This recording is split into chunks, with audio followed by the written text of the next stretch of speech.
नमस्कार। आज हम BSc part second botany student के लिए बहुत इम्पोर्टेंट डिस्कस करेंगे। बॉटनी सेकंड ईयर के 3 पेपर हैं बॉटनी के। पहला पेपर का नाम है diversity and systematics of seed plant gymnosperm, और सेकंड पेपर है diversity and systematic of seed plant angiosperm, और आपका थर्ड पेपर है structure, development and reproduction of flowering plants. इसमें पहले और दूसरे जो पेपर हैं उनका नाम है diversity and systematics of seed plant. इसमें पहले पेपर में आप डाइवर्सिटी पढ़ेंगे जिम्नोस्पर्म की, और सेकंड पेपर में पढ़ेंगे एंजियोस्पर्म्स की। हम बात करते हैं सेकंड पेपर की। आपके पेपर सेकंड का जो नोमेनक्लेचर है वो है diversity and systematics of seed plants angiosperms. University के नियमानुसार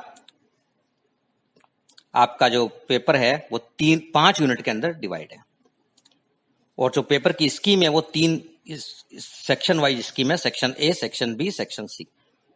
जो थ्योरी एग्जाम के अंदर आपके प्रश्न आएंगे, सेक्शन ए में ए का वेटेज है 5 नंबर का, सेक्शन बी का 25 मार्क्स का, और सेक्शन सी का 20 मार्क्स का। इस तरह से 50 मार्क्स का पेपर होगा। अब हम बात करते हैं इसकी 5 यूनिट की, इसके कंटेंट की। इनमें क्या क्या आपको पढ़ना है, किस तरह से पढ़ना है। पहली यूनिट की बात करते हैं। आपके पहली यूनिट है origin and evolution of angiosperms, अर्थात आवर्त बीजों की उत्पत्ति और उनका विकास। इसमें लिखा हुआ है some examples of primitive angiosperms and ranales, लेकिन ये इतना सा नहीं है जितना हमें दिखाई दे रहा है। इसके अंदर आपको क्या पढ़ना है? इसके अंदर आपको पढ़ना है time and place of origin of angiosperms, जो आवर्त बीजों की उत्पत्ति हुई उनका समय और उनका पॉसिबल प्लेसेस, कहां से उनकी उत्पत्ति हुई, कौन सा संभावित स्थान है।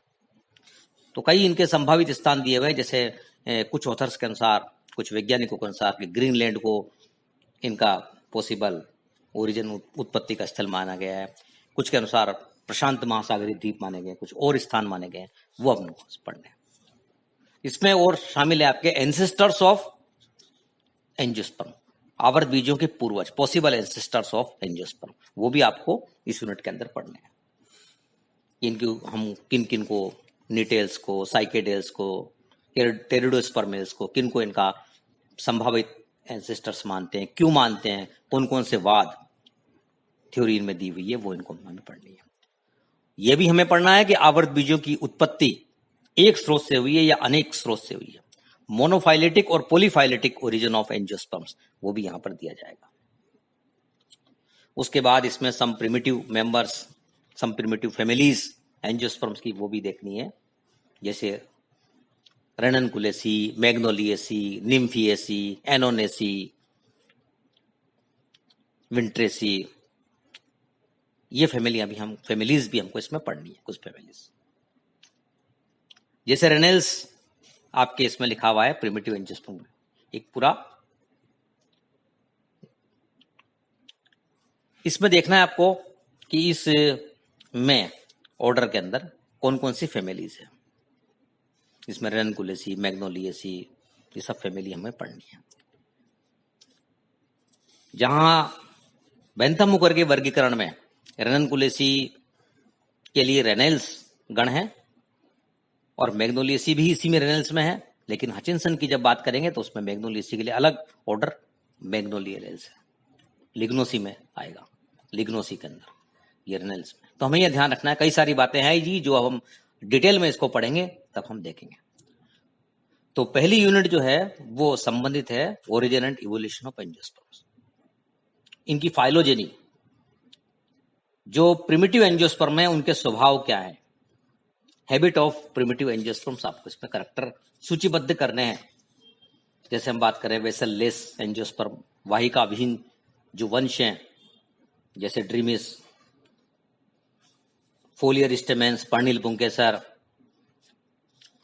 प्रिमिटिव एंजियोस्पर्म के ऐसे आपको अपने को कारण ढूंढ के इसमें सूचीबद्ध करने हैं कि आदिम आद्य आवर्त बीजी में क्या लक्षण होंगे। ये हुई बात फर्स्ट यूनिट की। अब हम बात करते हैं यूनिट सेकंड की, जिसमें एक जनरल अकाउंट है एंजियोस्पर्म टैक्सोनॉमी का। सबसे पहले ब्रीफ हिस्ट्री ऑफ टैक्सोनॉमी, वर्गीकी का इतिहास। तो जितने भी या ऑथर हैं, Theophrastus, D कंडोले, Linnaeus, Bentham and Hooker, Charles बेसे, एंगलर, प्रिंटल, हचिंसन, तख्ताजन, थोर्ने, क्रोनकिस्ट, एक हिस्ट्री हमें लिखनी है टैक्सोनॉमी की, इतिहास, जिन्होंने कंट्रीब्यूशन किया। AIIMS and fundamental components of taxonomy, उद्देश्य क्या है और क्या घटक हैं टैक्सोनॉमी के, आधारभूत घटक वो यहां पे लिखने हैं। तो इनमें जैसे alpha taxonomy, omega taxonomy, gamma taxonomy, इनकी बात हम करेंगे। अल्फा टैक्सोनॉमी का मतलब ऑर्थोडॉक्स टैक्सोनॉमी, रूढ़िवादी वर्गीकी, क्लासिकल टैक्सोनॉमी, जिसमें सिर्फ बाह्य आकारिकी और लक्षणों को कंसीडर किया जाएगा। इसमें बॉटनी की अन्य शाखाएं, अन्य डिसिप्लिन का अध्ययन नहीं किया जाएगा, वो होगी अल्फा टैक्सोनॉमी। लेकिन ओमेगा टैक्सोनॉमी का मतलब मॉडर्न टैक्सोनॉमी, आधुनिक वर्गीकी, जिनके अंदर हम बात करेंगे डिटेल स्टडी की, और साथ में इनमें बॉटनी की, साइंस की जो अन्य ब्रांच है उनका कंट्रीब्यूशन, उनके फैक्ट भी हम शामिल करेंगे in the field of taxonomy, तो होगी ओमेगा टैक्सोनॉमी। टैक्सोनॉमिक की, आपके वर्गीकी कुंजी, जिसमें आपको टैक्सोनॉमिक की तैयार करनी है। डाइकोटोमस की क्या होती है, ब्रैकेट की, योग्ड की, इनकी परिभाषा क्या है, इसमें कौन से कर्षक, लीड, कपलेट साथ में चलते हैं, लीड क्या होती है, कपलेट क्या होती है, सब शब्द में देख रहे हैं टैक्सोनॉमिक की के अंदर। वर्गीकी कुंजी तैयार करना, क्या इनका यूज क्या है टैक्सोनॉमिक की का। देन टैक्सोनॉमिक लिटरेचर, वर्गीकी साहित्य, वर्गीकी साहित्य के अंदर herbarium, flora, manual, abstract, revision, monograph, icons, ये सब शामिल होंगे वर्गीकी साहित्य, जिनका अध्ययन टैक्सोनॉमी के अध्ययन के दौरान करेंगे। जैसे फ्लोरा की बात करें, फ्लोरा में इंपॉर्टेंट फ्लोरा के नाम दीजिए। Regional flora, state level flora, बड़े कंट्री लेवल फ्लोरा, फ्लोरा का क्या महत्व है बॉटनी के स्टूडेंट के लिए, टैक्सोनॉमी के स्टूडेंट के लिए, ये पूछा जाता है। फिर उसके बाद मोनोग्राफ क्या है, आइकॉन्स क्या है, मोनोग्राफ और आइकॉन्स में क्या डिफरेंस है, ये पूछा जाता है। तो ये टैक्सोनॉमिक लिटरेचर इस यूनिट के अंदर है। फिर अब बॉटनिकल नोमेनक्लेचर, वानस्पतिक नामकरण, जो आईसीबीएन है, international code of botanical nomenclature, उनके जो रूल्स, रिकमेंडेशन, प्रिंसिपल्स है, वो हम यहाँ पढ़ेंगे, इनके प्रिंसिपल एंड रूल्स। तो इनमें जो भी नियम आएंगे, प्रभावित प्राथमिकता का नियम है, कैसे कोई नाम दिया जाएगा, टाइप कंसेप्ट है जिसमें होलो टाइप, सिन टाइप, टोपो टाइप, पेरा टाइप, टोपो टाइप, कोपो टाइप, को टाइप, ये सब आपको पढ़ने हैं। कोई भी नाम कब त्याग दिया जाएगा, अवैध नाम क्या होगा, वैध नाम क्या होगा, होमोनिम, टोटोनिम, ये सब इंटरनेशनल जो रूल्स हैं बॉटनिकल नोमेनक्लेचर, वो हमको इस यूनिट के अंदर पढ़ने हैं। उनका पूरा डिटेल 10 नंबर का प्रश्न भी आता है, और उसमें से शॉर्ट नोट भी निकाल के पूछे जाते हैं। जैसे बाइनोमियल नोमेनक्लेचर क्या है, द्विनाम पद्धति, टाइप कंसेप्ट क्या है, या डेफिनेशन दीजिए को टाइप की, टोपो टाइप की, वो हमें याद देनी है। टैक्सोनॉमिक रैंक्स, टैक्सोनॉमिक जो रैंक है, जिसको हम कहेंगे यूनिट ऑफ क्लासिफिकेशन, जिसमें स्पीशीज, जेनेरा, फैमिली, इनके लेवल तक हमें समझाना है। और ये प्रश्न पूछा जाता है, give the concept of family, genera and species. इसमें हम inter specific category, intra specific category की बात करेंगे, जिसमें बात आएगी बायोटाइप, इकोटाइप, इकोफेन, इको स्पीशीज। तो इसमें आईसीबीएन के रूल्स हैं, उसके बाद टैक्सोनॉमिक रैंक हमको पढ़नी है। तो ये एंजियोस्पर्म टैक्सोनॉमी की जनरल अवधारणा वाली यूनिट है, यूनिट सेकंड। अब हम बात करते हैं यूनिट थर्ड की। इसमें है classification of angiosperms, salient features of the system proposed by Bentham and Hooker and Engler and Printle। केवल दो वर्गीकरण आपके बीएससी सेकेंड ईयर में कोर्स में है।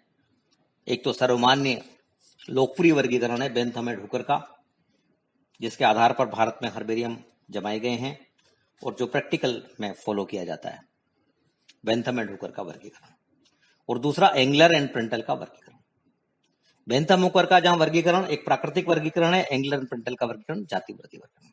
इन दोनों में क्या डिफरेंस है ये पूछा जाता है। इनकी आउटलाइन हमें बनानी है वर्गीकरण की, और इनकी give their merit and demerit पढ़नी है। हमें इनके गुण और दोष दोनों को देखना है, कंसिडर करना है।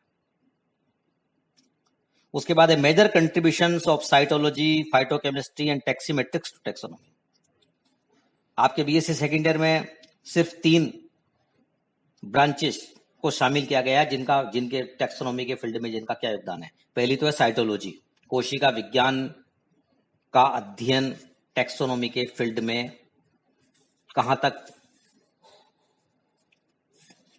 फायदेमंद है, और उनके आधार पर, उनकी स्टडी के आधार पर हम फैमिली का, जेनेरा का अभिनिर्धारण करेंगे, उनकी सिस्टमेटिक पोजीशन का, कि उस फैमिली में आएगी या नहीं आएगी। कोशिका के संबंधित जो सेलुलर इंग्रेडिएंट्स हैं वहां बात हम इसमें करेंगे।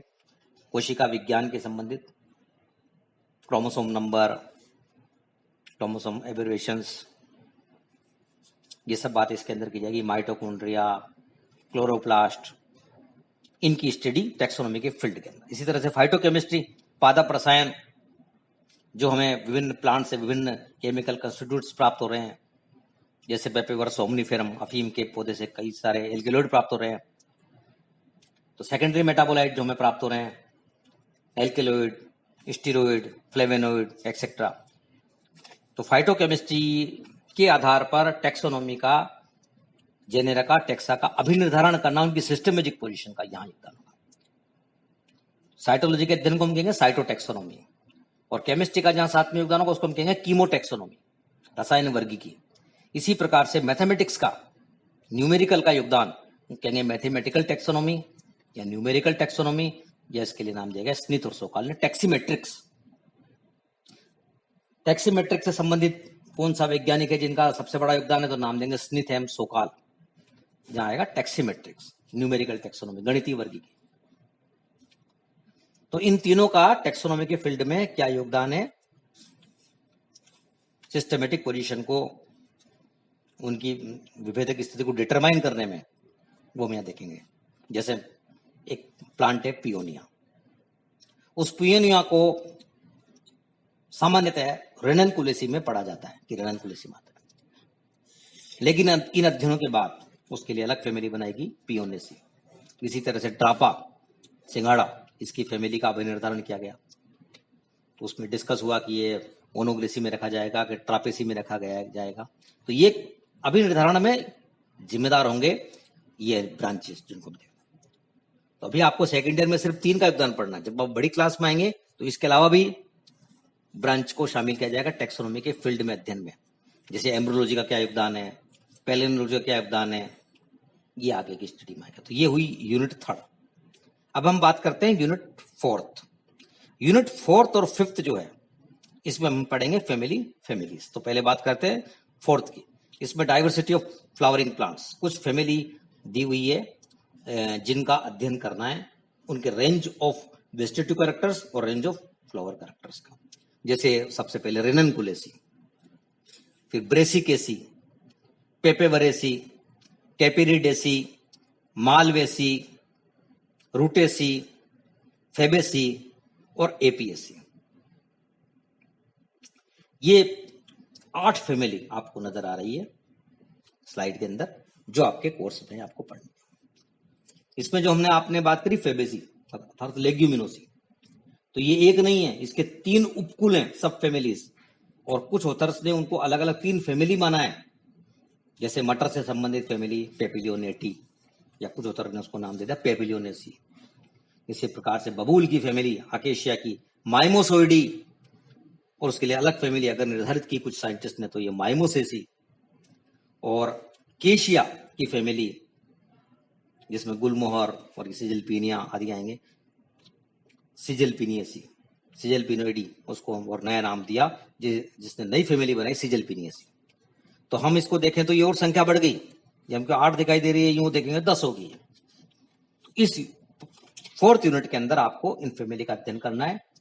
तो आपको क्या पढ़ना है इसमें, vegetative characters, floral characters, floral formula, floral diagram और इनका आर्थिक महत्व, वर्गीकरण, ये हमें पढ़ना है इनके अंदर।